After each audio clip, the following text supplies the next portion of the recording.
Hello, everyone. Hello. 1 second. All right, we are live. I am so excited today. Let me move this other way to talk to my family and my friend. I know, right? Right? Super excited. Okay, so let's just start with the introduction. So my name is Kelly Foster. For those of you that do not know, I am the founder of Imperfectly His, a ministry that supports women becoming healthy, whole, and healed to pursue their passions with purpose. And we are here today in celebration. I launched this amazing book, baby, this Monday. Woo! Super excited about that. And I am chatting today with Miss Ashlei Lee, who is also a fellow author, and she wrote "You Can Dream Again," a devotional. And remind me again, Ashlei, when? Yes, hold it up. You released this a couple of months back. Yeah, so I actually released it. Was it the end of the? Oh, was it in the end of 2020? Was it?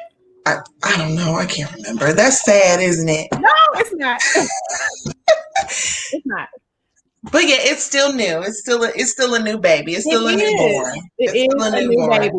It is Yes. a new baby. And so I'm excited to get to chat with her today. So we're just going to talk and, share these little book babies. And as much Yes. of a joy and a headache they are a little bit, kind of give you some little behind the scenes. And just really boast in the Lord because God has been good. He's been way too good to be quiet. Absolutely. And yeah, so Ashlei and I are family because Ashley's married to my cousin, the great Minister Daryl Lee. Yes. And also a very, very good friend of mine. So I'm really excited to talk. Okay, let's jump right in. Damn, let's. So, Miss Ashlei, we're going to be talking about our books today. Let's start with the inspiration. Where did these books come from? Where did You Can Dream Again come from? Because I think the title alone, kind of like my title, it's like, there's something behind it. There's a story behind it, and it really makes you want to know, okay, what is this story? So how did You Can Dream Again come about? Believe it or not, I truly believe this seed was planted years ago when I was a little girl. So I have always had this, just this inner knack of writing. I have written so many short stories.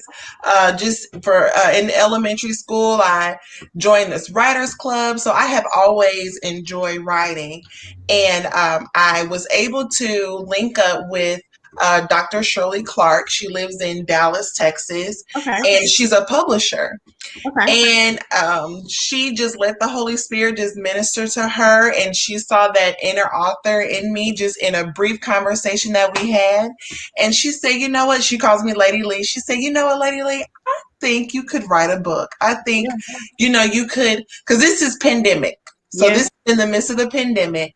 And, we were just sharing, just talking. And she was like, Lady Lee, I really believe that you have something that can bless women and give women hope during this pandemic. During that time, it was just crazy. And so God just allowed her to motivate me, light the flame out under me to write this book. Hey man, you know what? That's so funny. I was talking to Mahogany Rain earlier and sharing about her book, and she literally was saying the same things. Isn't it funny how God is moving and He's moving in different people at different Yes. and you don't even know you're a part of that. And so this pandemic, oh my goodness, because I wrote about the pandemic in my book as well. I mean, it was hard not to. It was hard not to. Right. I feel like so much was going on for us emotionally, personally, just all the things. And, God, we trusted and we leaned on God in a way that we never literally. Every page, every word, every phrase was truly inspired by God, because I did not know it was inside of me. He had to pull it out of me. But I'm so glad that He did, because God is just doing such amazing things with us as women of God. And our books are needed during this time. So I'm excited to see what God is doing with us. Absolutely. Our books are totally needed, which brings me to the inspiration behind this book. It started out as a study that I did in my Facebook group. And, we were studying biblical womanhood and what does that look like? And of course, first thing you do is you want to go to Proverbs 31. This is the lady that we get all the blueprint. She's the real MVP. And I think that was what I got when I read that text, when I read the text and tried to study it. I was like, okay, sis got it going on. I know. She is bad. She is bad. I mean, real talk. I'm like, okay, I've been a good student and I've been a good mother and I've been a good worker. I don't know if I'm doing all that at the same time. Absolutely. And that was a challenge for me. And so instead of taking the text and going, hey, y'all, this is what we need to do and do this and check this list off. I really, God really dealt with me and going, this woman wasn't a list checker. As much as I love lists, she wasn't a list checker like I like to be sometimes. Right. To know that I'm moving in the right direction. Absolutely. It was something deeper. And so the inspiration for this was just knowing who you are in Christ and having that be the center of where everything comes from that you do, instead of your doing coming from, I want to check this list off. I want to meet this goal, this deadline. It come from really a place of, wow, God, I'm so grateful for who you are to me. I'm so grateful that you've called me chosen. You've called me blessed. You called me love. And now I can take all that you've given me, because it was free. And now I can go out into the world and I can be all these things like the Proverbs 31 woman and not feel inferior, even though I have some hangups, some imperfections, some setbacks. Absolutely. Yeah. I think we take it for granted, the stuff that we go through personally, for whatever reason. I don't know if you feel like this, but sometimes I feel like I'm the only person that's going through such and such and such, or I'm the only person dealing with this and that.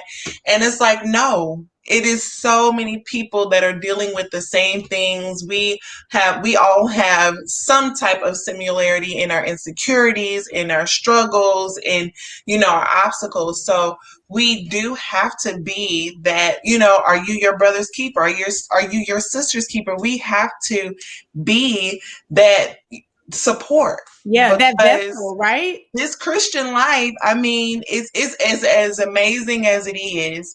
It has its challenges. Absolutely. It's real. It's so real. It's so real. We can be, I think this is what's so important to me. We can be a work in progress. It's okay.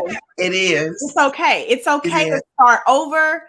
It's okay to switch it up, to change things. It's okay. God is still with us. He knows what's going on. He wants to support us. We just kind of have to get off of our own personal hangups. That was actually something that I did talk about in my book. Failure is okay. Yes. As long as you don't stay in that place. Yes. If you use your failure to move you forward, to launch you forward, to learn from your lesson, failure is actually good, because it's going to show you, okay, this is what I need to do differently so that I can achieve that goal, or so that I can be who I know God has called me to be. So we can't be afraid to fail. Isn't it just amazing to really instill that in your mind? It's okay to fail, because I'm going to become what God has wrote the book. He's the author and the finisher. So who we're going to be, it's already done. Yeah. Yeah. So I love that. That kind of segue into the next thing I want to talk about. I want to talk about just the overall main message of your book. And you're kind of speaking to it. I am as well. But what would you say is the overall message of the book? The overall message is definitely to not give up on yourself. Whatever dream God has given you, just as I said before, you're going to do it. You can do it. The only person that can stop you is yourself. So even in the midst of a pandemic, or even in the midst of, heartache and hardship and losing loved ones, we still have a purpose. We still have a destiny to reach. And so this book is just telling, and although it is primarily a woman's devotional, my brothers can read it and get blessed too. We all have a purpose. God wants to do things in our lives, and we can do it. we can make that dream come true. Absolutely. I love that. I love that, it's the continuing to move on. It's the continuing to persist that really matters. And like you said, we all are struggling in different ways. Like we all have our challenges, whether they're personal or whatever, that get in the way. But hey, if I can do it, you can do it. Absolutely. Absolutely.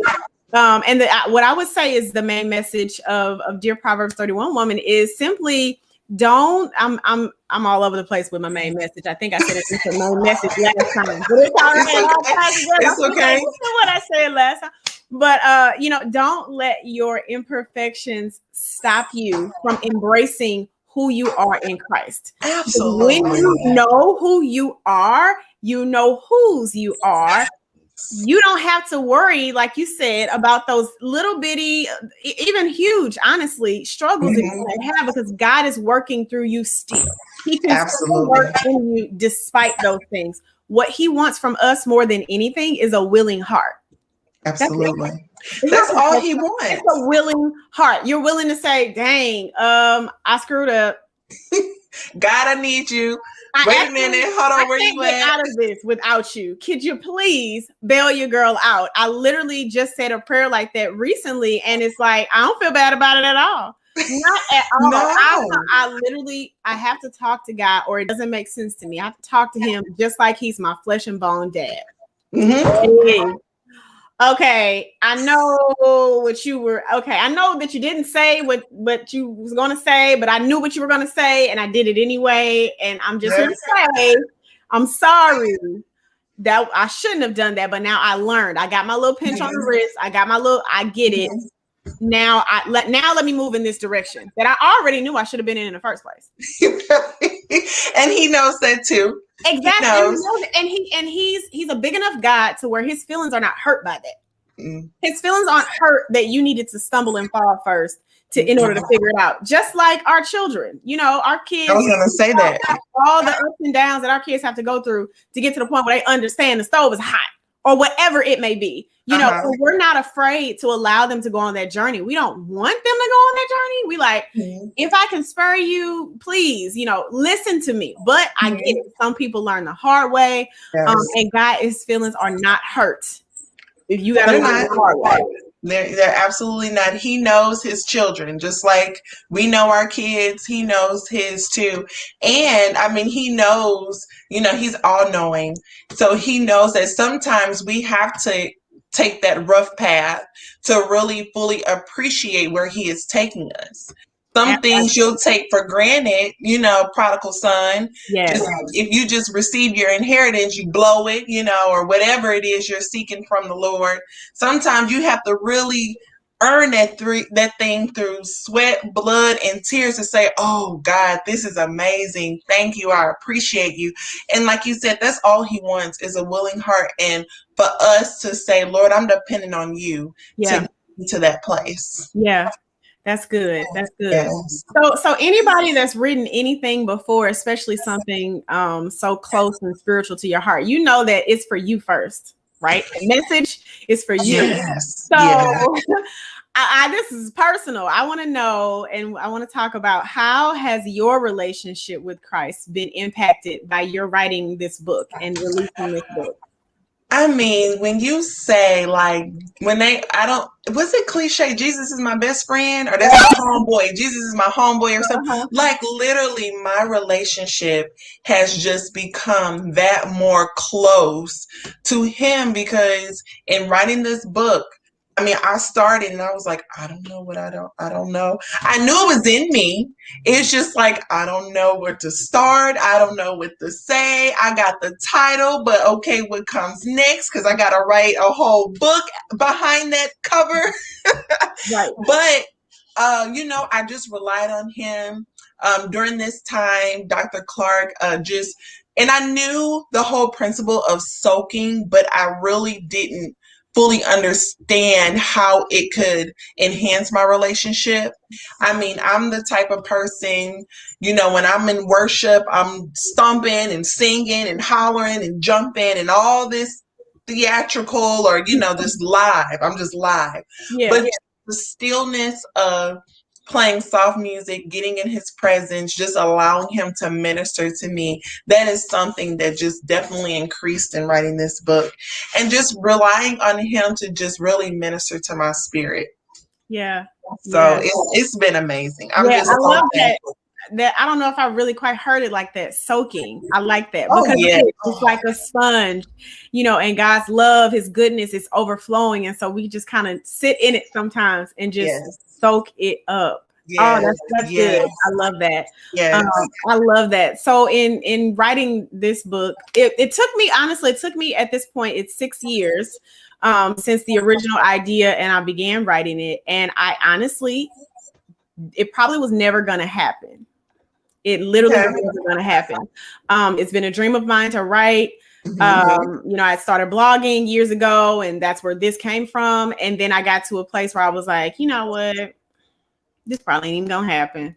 I got too many things going on. I got my mind all over the place. I can't focus. Whatever my idea of was putting a book out, I had that, all in my mind. I don't got enough money. I don't have enough time. My kid's too bad. They ain't gonna let me write. How else to write? Like you just said, I need to soak in the presence of God. I need uninterrupted time to just hear from the Lord. I didn't think that God could move with my kind of mess.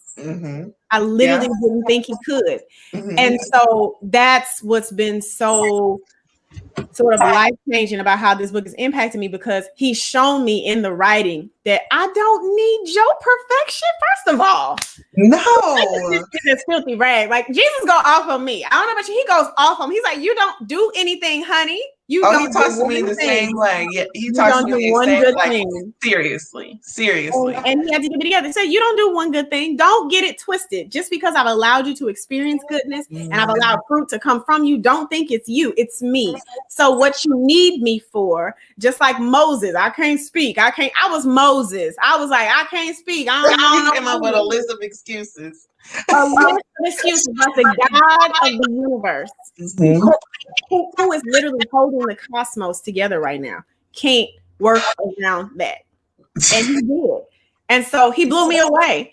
And so I'm writing this thing and reading this thing at the same time. And it was for me. And so, like I said, I started a few years ago. And then when I said, okay, let's just pick it back up again, I read it. I'm like, who wrote this? Jesus, I need this. This is your word to me. And I would just cry and cry whenever I would read it, because it was his truth on paper in just the way that I needed it. And he allowed me to be a part of that. And that's just, I don't know, that's just kind of crucial. Make you tear up a little bit. It does. So because when you read, I mean, I went through I still read my book. I still go back and go through my days, because my book is a prayer devotional, so it's broken down into 21 days. And I mean, I definitely have my favorite days. Earlier you were talking about how you speaking against yourself and what you can't do, and what I have. One of my days is silence the naysayer. I was my own naysayer. You're not going to be able to do this. My kids was at home, homeschooling, virtual learning at home. You can't go outside, all these different things. And it's just like God had to, I primarily wrote this book at night while everybody was asleep, so God could just really minister and speak to me. So yes, I was there too. He's a miracle worker in that way. Whatever you have in your mind, it's never going to be that way. It's only the way he says it. He will have you going from writer's block for years to bam, knocking out something that you couldn't get past because it was time, and he says so. And I love that about him. And I think that's kind of the gift that we don't really talk about as writers, like the blessing of being the vessel that the words flow through. And really allowing God to change us first. My editor, Christian Cashiel, she, and I think it's a quote I'm gonna butcher the quote, first of all, let me say that. But I think it's a common quote, but it essentially says, no tears for the author, no tears for the reader, which essentially means if you don't feel it, when you read it, they're not gonna feel it. So absolutely. And it's bringing out those emotions and it's bringing up that stuff. It's gonna have the same reaction for our readers. And that is a blessing in itself, just to participate Yes. in that and to be allowed to participate in that. So I Yes. love it. So do you have any advice for aspiring authors? You already given like so many good nuggets. Even just what you said about writing at night, finding those little moments. Any other tips that you can give to aspiring authors that might be watching? Absolutely. Definitely keep a journal. You never know when God is going to drop little nuggets in your spirit. And there is nothing worse than having an epiphany or a great thought or something to put down in your book and you don't. And then when you try to recall it and it's like gone. I mean, it's in cyberspace somewhere or in the universe somewhere. Right. So definitely carry a journal to, just record things when you're not writing, and don't be so hard on yourself. As writers, when you think about all the books that there are in the world, that can be very intimidating. Yeah. But you can't put that pressure on yourself, especially when you're doing ministry work. God is going to do it. He's going to perfect that thing. He's going to make it exactly what it needs to be, so you don't have to carry that weight. Absolutely. So I was just reminded the other day by a friend is we serve an audience of one. That's it. And if you are pleased, then our work is moving in the direction it's supposed to be. I love Absolutely that. I would say to authors, number one, if we are doing it with our multiple jobs and businesses, Ashley's a busy woman, a very talented and busy woman who has all Thank you. And family and ministry. And Ashley is the first lady of a church. Like, hello. The list is long. The list is long. It is long, yes. So if we can do it, you can absolutely do it too. Don't let having everything perfectly aligned stop you, because this wasn't perfect. As a matter of fact, I tried to launch Monday. Well, I launched Monday, but we tried to do this Monday and things just didn't work out. But who am I that I have to have all my stuff, check the list. I plan it's God. Who am I? I'm nobody. I'm just a person. And God can move beyond and through me. He doesn't need my plan. And so I have to learn, and we have to learn as leaders to submit to him. And we don't always know why. It doesn't feel good that our plans don't go according to schedule, or that we're late or whatever, or the writing process isn't going the way we planned. But we have to trust that God is doing something that we can't see. Absolutely. All things are working together for our good. So one last question before we wrap up. And this is just a fun one. It may not be fun because mine's a little traumatizing, that I like to throw in there. The writing process, it can be very daunting between the initial writing to the editing process. I was definitely afraid to have my work read and edited.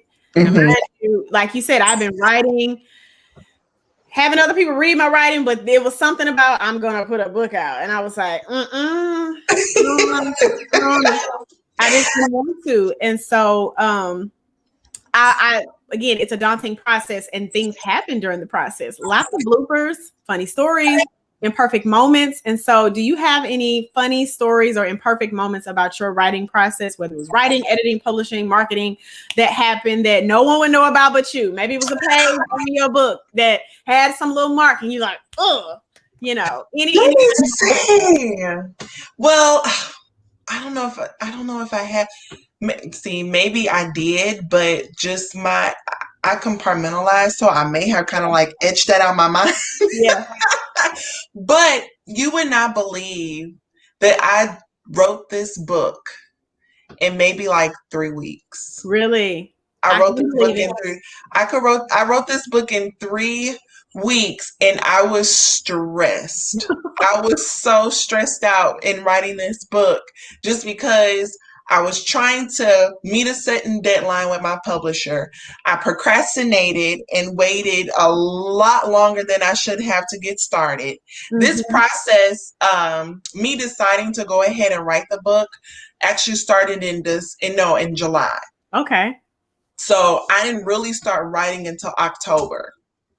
So I let that procrastinating spirit that I have, pray for me. I just let it take over. So that's the only thing. I hope that was good enough. No, it is. No, and it's so funny. I share a different one. I'll share another. I got tons of this. Listen, when God calls you to write about imperfections and he calls your ministry to be centered and focused on living, like embracing your imperfections, ironically, he have you really deal with a lot of things that go wrong. And it's like, oh, come on, Jason, really? Like, I know this is my struggle. This is my struggle. I know, but we gotta always make everything a life lesson. I know.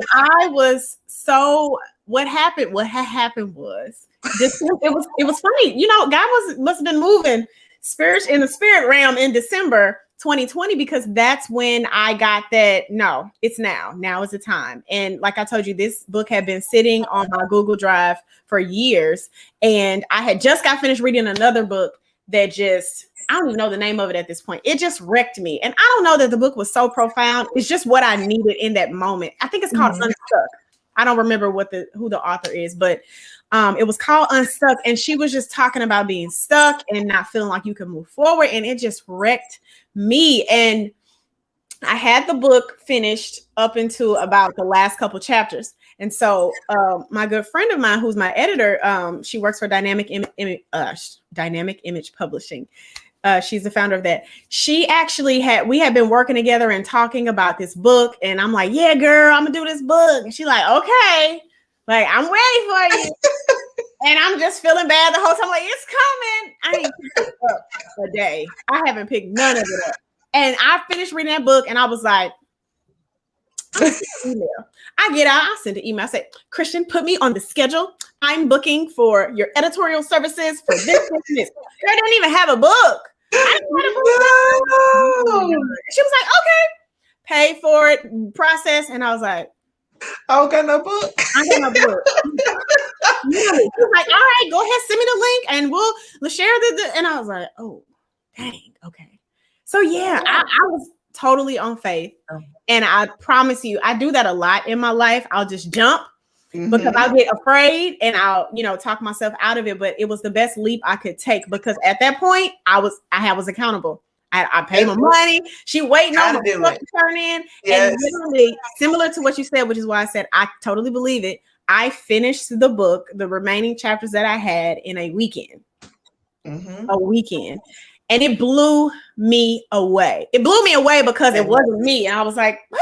How could you be stuck in something for years and all of a sudden, just like God, it wasn't me. It was God. Absolutely. So I hope that encourages somebody that's watching. Your life doesn't have to be perfect. If you're a writer or anything, you have a business, your business doesn't have to be perfect. We show up 100% every day and we ask God to do the rest. We trust Him for our imperfect parts and we embrace failure. Yes. We keep moving. Yes. Even when things are not perfect. So I just really appreciate you, Ashley, for joining me today. Thank you for, I am just honored that you thought of me in this process. Congratulations. I'm just so excited for you.